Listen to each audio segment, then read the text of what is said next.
নমস্কার। আজকে সাপ্তাহিক রাশিফল নিয়ে আলোচনা করব। আজ হচ্ছে 8 জুন টু 14 জুন আলোচনা করব, অর্থাৎ জুন মাসের সেকেন্ড উইক। সারাটা সপ্তাহ আপনাদের কেমন যাবে? গ্রহ রাশি মোটামুটি নর্মালি রয়েছে। চন্দ্রের সিচুয়েশনের উপরে তো আমাদের রাশিফলটা আলোচনা করি। চন্দ্র মোটামুটি আপনার 8 জুন কুম্ভ রাশিতে তার কি বলবো গোচর শুরু করবে, কারণ চন্দ্র তো সোয়া দুদিন অন্তর অন্তর কুম্ভ রাশিতে তার গোচর শুরু করবে। 9 জুন মীন রাশিতে প্রবেশ করবে, যেটা আমরা 8 জুন যেটা আলোচনা করলাম, তাই 8 জুন থেকে গোচর শুরু করে কুম্ভ রাশিতে 9 জুন কুম্ভ রাশিতে মীন রাশিতে প্রবেশ করবে। তো 11 জুন মেষ রাশিতে প্রবেশ করবে এবং 13 জুন বৃষ রাশিতে প্রবেশ করবে। 8ই জুন মানে একদম সপ্তাহের প্রথম দিনই 8ই জুন শুক্রদেব কর্ক রাশিতে প্রবেশ করবে। সেখানে অলরেডি বৃহস্পতিদেব বসে আছে। তাহলে দেবগুরু এবং দৈত্যগুরু একসাথে কম্বাইন তৈরি হচ্ছে, মিরাকেল যোগ। সে নিয়ে আপনাদের আলোচনা করেছি, যদি কেউ না শুনে পরে আমি আবার আলোচনা করব।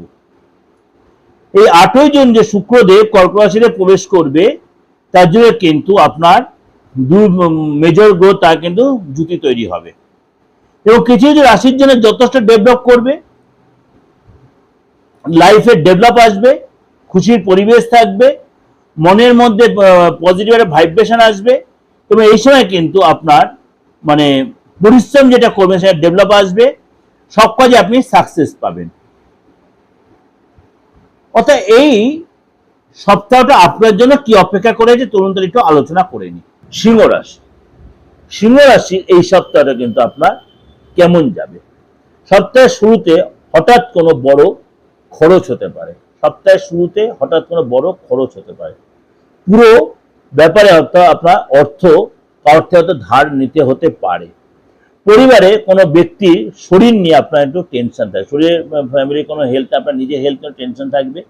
সম্পত্তি নিয়ে আপনার কিন্তু টেনশন বাড়বে।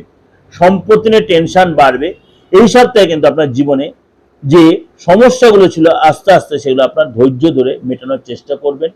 অশান্তি ঝামেলা করবেন না, টেনশন অ্যাভয়েড করবেন এবং শরীরটা আস্তে ঠিক হয়ে গেলে আপনার যে ফ্যামিলি নিয়ে বা সম্পত্তি নিয়ে যে প্রবলেমগুলো ছিল সেগুলো মেটানোর চেষ্টা করবেন এবং আপনারা কিন্তু এ সময় পার্টনারের সাথে সহযোগিতা পাবেন। শুভ চিন্তার মাথায় রাখবেন, নেগেটিভ চিন্তা অ্যাভয়েড করবেন এবং আপনার চাকরি পেশায় যারা জড়িত আছেন তাদের কিন্তু এই সপ্তাহে একটু টেনশন বাড়বে। সেখান থেকে কিন্তু আপনার বেরিয়ে আসতে মাথা ঠান্ডা রাখবেন, মুখোমুখি তর্ক করবেন না, মিথ্যা অ্যাভয়েড করবেন। আপনাকে বলবেন মিথ্যা বলেন এবং সিনিয়রের সাথে রাগ জেদ দেখাবেন না। সিনিয়র আপনার প্রতি অসন্তুষ্ট হতে পারে, আপনি কিন্তু সেটা কিন্তু মোটেও সেটাকে কিন্তু আপনি বেশি গুরুত্ব দিয়ে বা সিনিয়র কথা অবশ্যই গুরুত্ব দেবেন, কিন্তু আপনি যে তার সাথে তালে তাল মিলিয়ে অশান্তি করে ফেলেন তাহলে কিন্তু চাকরি যারা ডিস্টার্ব হতে পারে।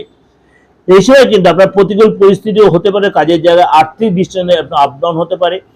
অর্থ আসার ব্যাপারটা কিন্তু বুঝে শুনে খরচ করে, অর্থ আসবে অল্প, খরচে যারা বাড়বে, নিজের হেলথ নিয়ে ফ্যামিলি কারোর হেলথ নিয়ে ডিস্টার্ব হতে পারে। এই সময় কিন্তু আপনার মানে বাজেট কিন্তু আপনার বাজেটের বাইরে খরচ হয়ে যাবে। সপ্তাহের মধ্যভাগে সন্তানের সাথে, পরিবারের সাথে, আপনার বন্ধু বান্ধবের সাথে আপনার যে সমস্যা ছিল সেটা কিন্তু অনেকটা আপনার বাড়তে পারে। সেটা কিন্তু আপনাকে মাথা ঠান্ডা করে ম্যানেজ করতে হবে। অশান্তি ঝামেলা জড়াবেন না। প্রেমের জায়গাটা কিন্তু আপনার একটু সতর্ক থাকবেন। ভুল কোনো রিলেশনে জড়িয়ে পড়তে পারেন এবং আপনি কোনো প্রেমে জড়িয়ে থাকেন সিংহ রাশির লোকেরা, অবশ্যই কথা সতর্ক হয়ে বলবেন, অবশ্যই তার মনের অবস্থা বোঝার চেষ্টা করবেন, লাভ পার্টনার ফিলিংস বুঝে কিন্তু কথা বলবেন, তাড়াহুড়া ভুলেও করবে। এটা ওভারঅল আপনাকে যাতে আলোচনা করলাম, তা সত্ত্বেও বলছি গ্রহ রাশির সিচুয়েশন আপনার সময় যথেষ্ট এই সপ্তাহটা ভালো। আপনি যে কোনো কাজে সাজে যে কোনো শুভ কাজ আপনি আরম্ভ করতেই পারেন।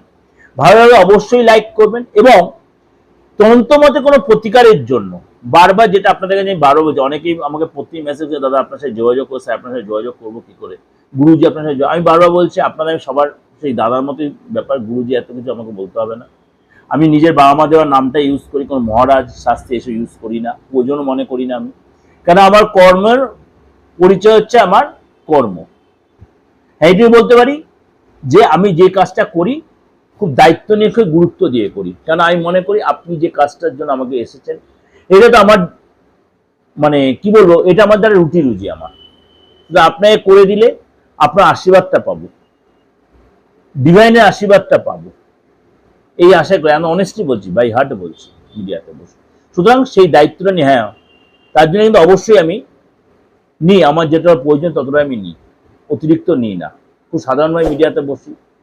যাই হোক, যদি মনে হয় আপনি কোনো প্রবলেম ফেস করছেন, যে কোনো প্রবলেম, খালি মৃত্যুমুখী যাত্রী বা মৃত্যুতুল্য এরকম কোনো সিচুয়েশন আমি পড়ে আছেন, সেই জায়গাতে আনাটা আমার কাছে ফ্যাক্টর।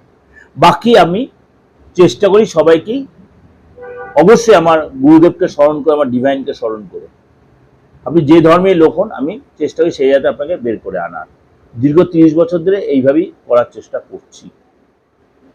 যাই হোক, আপনি দেশে বা বিদেশে যেখানেই থাকুন, আপনি মনে করেন প্রেডিকশন নিতে চাইছেন, আপনার ডেট অফ বার্থ নেই, আপনার বাস্তুটার ফ্যাক্টর হচ্ছে, আপনি অবশ্যই ট্রিটমেন্টে করে নিতে পারেন। ভালো থাকবেন, নমস্কার।